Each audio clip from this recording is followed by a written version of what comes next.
आधुनिक युद्ध के इतिहास में जितनी संख्या में मिखाइल टी कालिशनिकोव की प्रसिद्ध हमलावर राइफल AK-47 का उत्पादन हुआ है, कोई दूसरी पैदल सेना राइफल इस संख्या के आसपास भी नहीं पहुंचती है।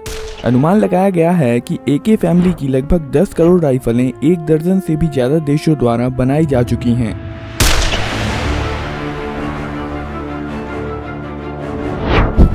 इस वीडियो में हम देखेंगे कि AK-47 काम कैसे करती है।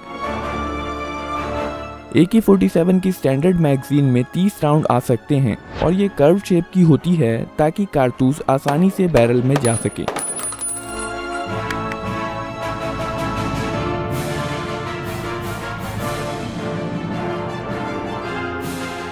शूटर फ्रंट और रियर साइड की मदद से निशाना लगाता है।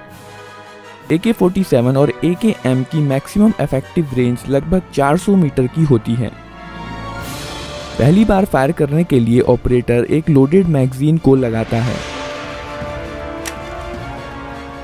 फिर चार्जिंग हैंडल को पीछे खींचकर छोड़ देता है और फिर ट्रिगर दबाता है। सेफ्टी लीवर की मदद से शूटर राइफल को अलग अलग मोड पर सेट कर सकता है। सबसे ऊपरी स्थिति में राइफल सेफ मोड पर है। इस मोड पर सेफ्टी लीवर राइफल को लोड होने से रोकती है। यहाँ पर AK-47 का ट्रिगर मैकेनिज्म दिखाया गया है। जब राइफल सेफ मोड पर है तो ट्रिगर ब्लॉक हो जाता है और इसलिए ट्रिगर को नहीं दबाया जा सकता है। जब सेफ्टी लीवर सबसे निचले स्थान पर होती है तो ट्रिगर अनब्लॉक हो जाता है और राइफल अब सेमी ऑटोमेटिक मोड पर है। जब ट्रिगर दबाया जाता है तो हैमर मेन स्प्रिंग के दबाव में फायरिंग पिन पर चोट करता है। फायरिंग के बाद बोल्ट कैरियर पीछे आता है और हैमर को पीछे धकेल देता है। डिस्कनेक्टर हैमर को पकड़ लेता है। बोल्ट कैरियर रिकॉइल स्प्रिंग के कारण अपनी पहले वाली स्थिति में चला जाता है, जबकि हैमर डिस्कनेक्टर में फंसा रह जाता है।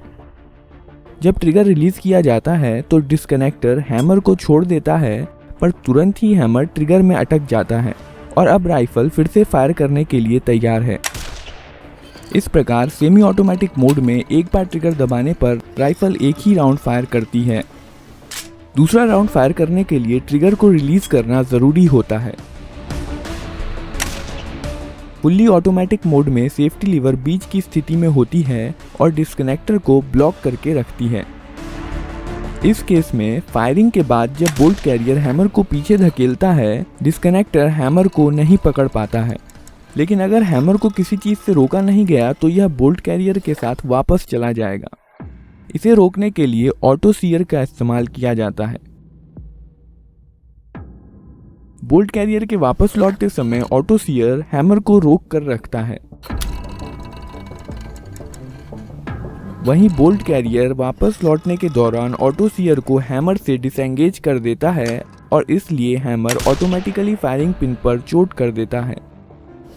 यही कारण है कि फुल्ली ऑटोमेटिक मोड पर राइफल तब तक फायर करती रहती है जब तक ट्रिगर को रिलीज नहीं कर दिया जाता या मैगजीन खत्म नहीं हो जाती। अब हम देखेंगे कि कारतूस को बैरल में कैसे लोड किया जाता है।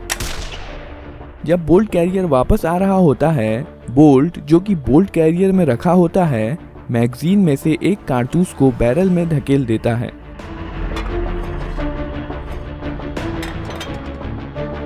कारतूस का पिछला हिस्सा बोल्ट में लगे एक्सट्रैक्टर में फंस जाता है।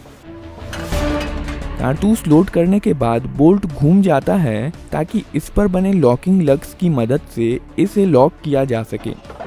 अब बोल्ट पीछे की ओर नहीं जा सकता है और फायरिंग के दौरान अपनी स्थिति में मजबूती के साथ बना रहता है।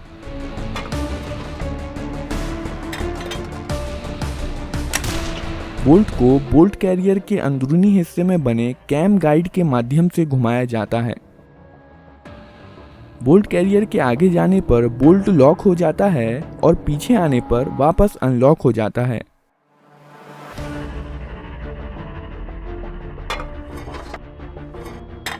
अब बंदूक फायरिंग के लिए तैयार है। ट्रिगर दबाने पर हैमर फायरिंग पिन पर चोट करता है जो कि बोल्ट के अंदर रखी होती है।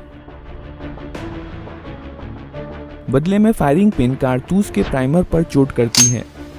प्राइमर में इम्पैक्ट सेंसिटिव एक्सप्लोजिव होता है जो झटका लगने पर जल जाता है।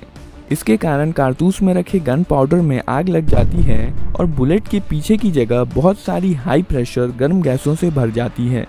क्योंकि इन गैसों के पास बाहर निकलने का कोई रास्ता नहीं है, यह बुलेट को पीछे से बहुत फोर्स के साथ धकेलती हैं, जिसके कारण बुलेट बहुत तेज गति के साथ बैरल से बाहर निकलती है।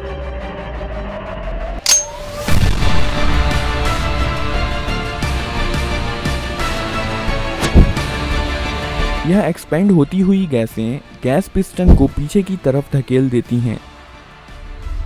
यही वजह है कि इस तरह की रीलोडिंग को गैस ऑपरेटेड रीलोडिंग कहा जाता है। बोल्ट कैरियर गैस पिस्टन से जुड़े होने के कारण गैस पिस्टन के साथ पीछे जाता है। पीछे जाते समय कैम गाइड बोल्ट को घुमा देता है, जिससे यह अनलॉक हो जाता है। अब बोल्ट कैरियर के साथ पीछे जा सकता है।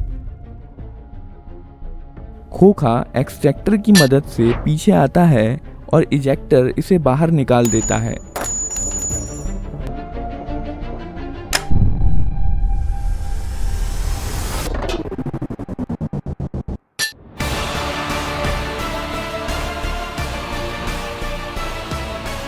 पीछे जाते समय बोल्ट कैरियर हैमर को पीछे धकेल देता है और वापस आते समय बैरल में अगला राउंड लोड कर देता है और इस प्रकार मोड के अनुसार राइफल अगला राउंड फायर करने के लिए तैयार है।